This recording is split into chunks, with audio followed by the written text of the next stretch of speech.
Arrête, cousin, tu vas trop vite. Ils vont rien comprendre. Allez, petite marche arrière.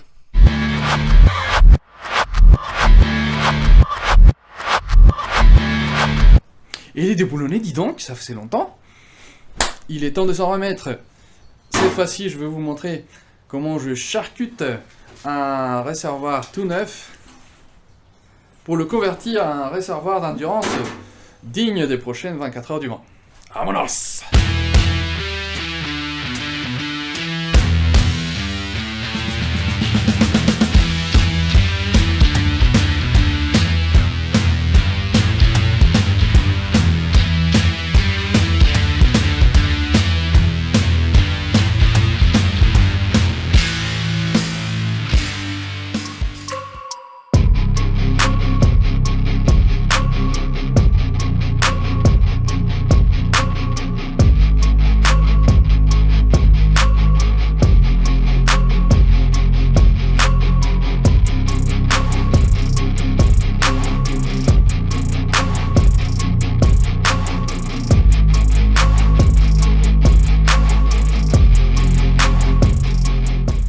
Alright.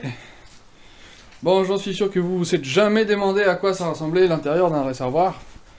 Et bah, c'est l'occasion de voir, même si vous ne posez pas la question. Bon, là, habituellement, je ne commence pas à travailler sur une base aussi abîmée, parce que là, c'est quand même vraiment abîmé. Et il n'est pas percé, mais il est très déformé. Et même si je vais fabriquer une très grande partie du dessus de ce réservoir, j'ai quand même besoin de certaines parties pour me faire gagner du temps et pour aussi garder le coût de l'opération un peu plus contenu. L'autre partie, bah, c'est le fond, et c'est pour ça que c'est problématique qu'il soit très abîmé. J'espère que vous pourrez le voir. Mais cette partie-là, elle est vraiment pliée vers l'intérieur. Et bah, ça va me demander de le retravailler davantage pour le ramener bien. Et puis les deux durites que vous voyez, donc celle-ci, la plus grande, c'est le trop-plein. Et l'autre, c'est la mise à l'air, qui viennent se prendre ensuite par-dessous. Ce réservoir ne m'a pas l'air vieux. Je ne vois pas des points de rouille. Il est assez bien conservé, je trouve. Donc, je pense que ça doit être un modèle probablement 2009, voire 2010. Non, mais tu dis vraiment n'importe quoi. 2019. Il est récent. Je ne saurais pas te dire de quelle année, mais il n'a pas beaucoup servi.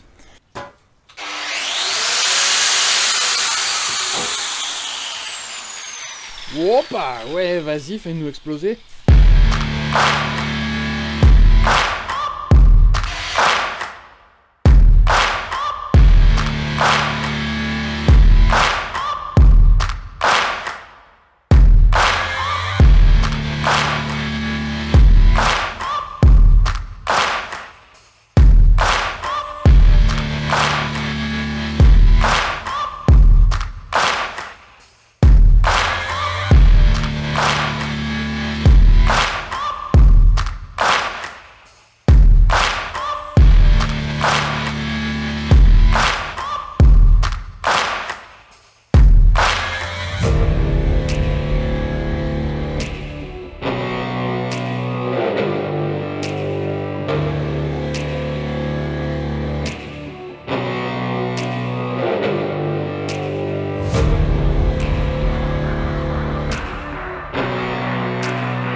S'il vous plaît, non.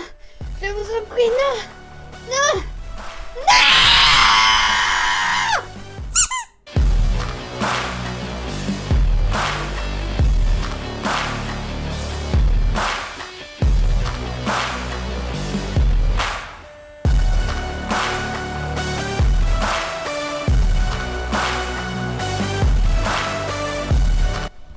La roue anglaise.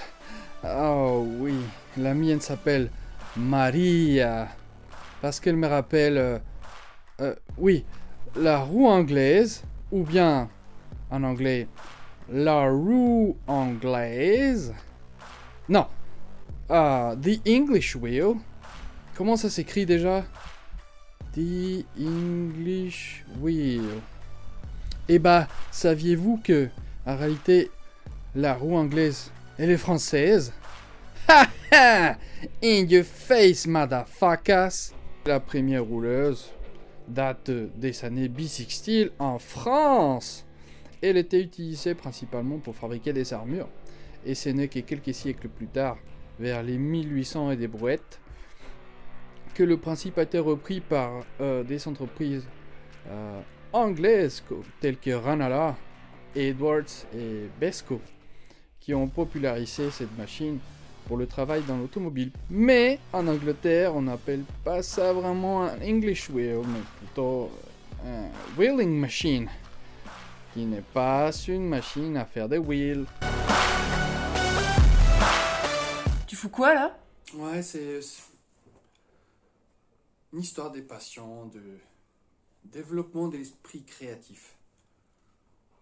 De me dire que d'un bout de tôle qui est pour certains un déchet, on peut ramener des pièces à la vie pour servir le but ultime, la victoire. Mais non! Eh bien, je rattrape la forme, même si je vais couper une grande partie, parce que cette partie-là, en gros, sur le dessus, je vais couper toute cette partie-là pour gagner le maximum de volume sur cette courbe-là. Mais le plus important, c'est d'avoir une forme de référence propre. Si je coupe la pièce alors qu'elle est tordue dans tous les sens, ça va me prendre plus de temps. Alors, j'ai investi un peu de temps à rattraper la forme, que la base soit solide, qu'elle soit propre, pour ensuite pouvoir retravailler ma propre forme.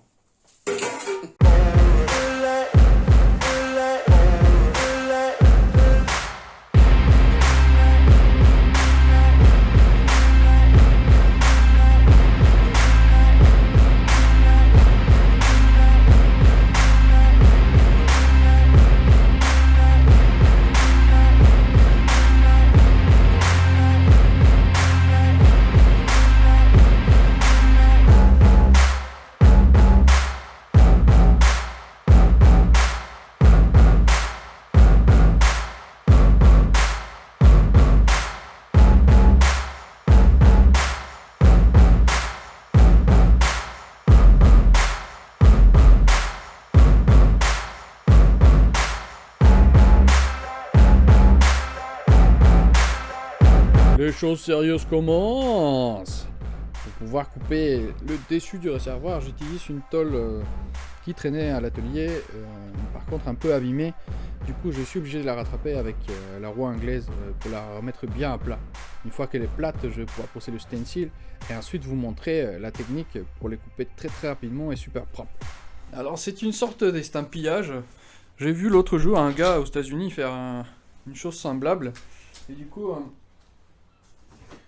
il y a besoin de cette planche d'impression. Vous voyez déjà les autres coups que j'ai dû donner précédemment. Donc, du coup, on se cale bien. Là, c'est bien solide.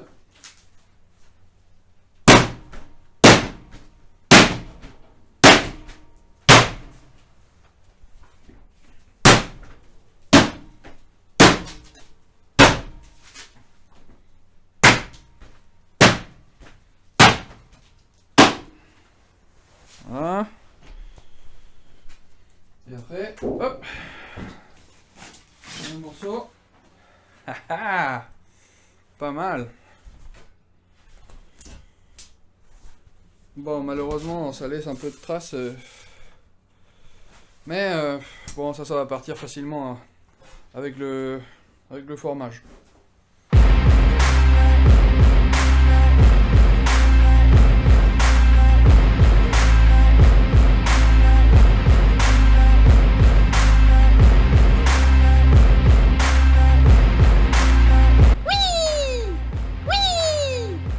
Maria et moi avons fait connaissance en 2014 lors de mon apprentissage en Angleterre, ou bien en Cornouailles, avec le très sympathique James McMahon, qui est devenu mon menteur. Non, pas menteur. Menteur. Merde. Ah, mon prof, quoi.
Ok, le business a bien avancé. Pour ceux qui n'ont pas suivi, là on a fait un bon saut dans l'espace où j'ai bien avancé au niveau du formage. Et si vous n'avez pas suivi, j'ai commencé à former cette pièce en live. Et vous verrez le lien 6 juin. Et ici on peut voir en fait où on vient gagner encore un peu de capacité à ce niveau-là. Et cette forme-là est faite pour ne pas gêner le pilote, que ça reste confortable, même si il y a une grosse partie qui a changé.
Après d'innombrables heures de souffrance et des transpirations, nous sommes prêts. Cette merveille est finie.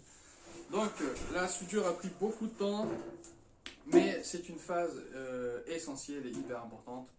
Il ne faut pas oublier que ça reste un réservoir d'essence, c'est une pièce qui peut être dangereuse.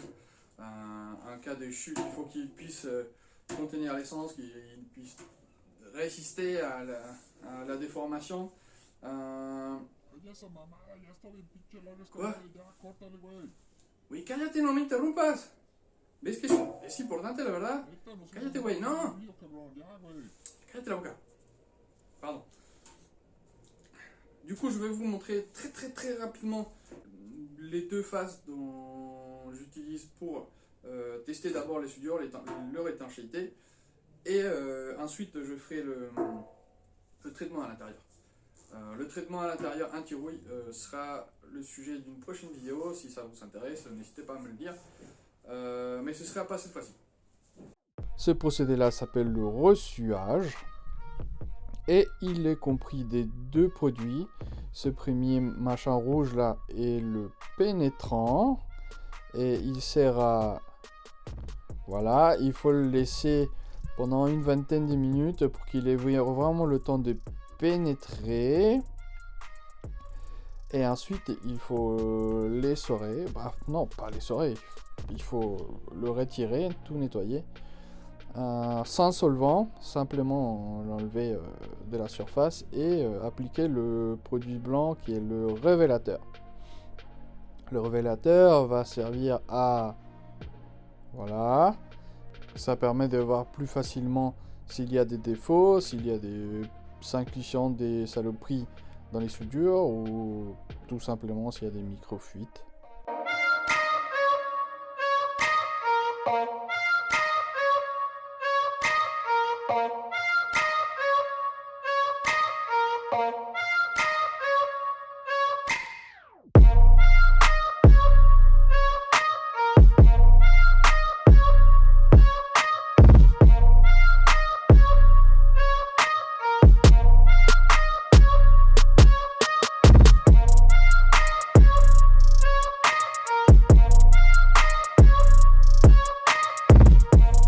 Ok, le réservoir est maintenant presque plein d'essence. La réglementation indique un maximum de 24 litres possible. Ce réservoir va pouvoir en contenir un peu moins. Là, il y en a 23 litres, sauf que il manque le volume de la pompe à eau, de la pompe à essence, le volume des vannes Zénith, et puis de la mousse de sécurité. Donc là, ce qui est important, c'est qu'il soit plein au maximum et qu'il n'y ait pas de petits points rouges. Et surtout, bon, bien entendu, qu'il n'y ait pas de fuites. Donc du coup, c'est le moment important de vérifier avec beaucoup de soin qu'il n'y ait pas de fuite nulle part. Je vais le laisser comme ça pendant 1 heure. Même si là, il est déjà comme ça depuis une vingtaine de minutes. Donc ici là, je vois une petite coulure. Mais je pense pas que c'est ça une fuite. Je vais quand même faire une reprise. Vous voyez à quoi ça ressemble? Là, il y a un petit point là. Et ces petits points là sont dus au revêtement des tôles d'origine. Il y a un revêtement c'est un revêtement nickelé. C'est pas vraiment de la galva. Et du coup, quand on soude par-dessus, ça fait des traces vraiment pas terribles. Et du coup, ça fait des petites soufflures. Mais bon, une fois que j'aurai vidé le réservoir, j'aurai déjà fait un trait. Et je ferai une petite réparation quand même. Ici, par exemple, ces points-là, là, c'est mince. Là, il y avait des fixations ici, là. Il y avait des fixations à l'origine que j'essayais de réparer. Je vais être obligé de repasser par-dessus. Et de l'autre côté, il y en avait une autre. Mais l'autre, elle n'a pas l'air d'avoir des problèmes. Donc on va être pas mal.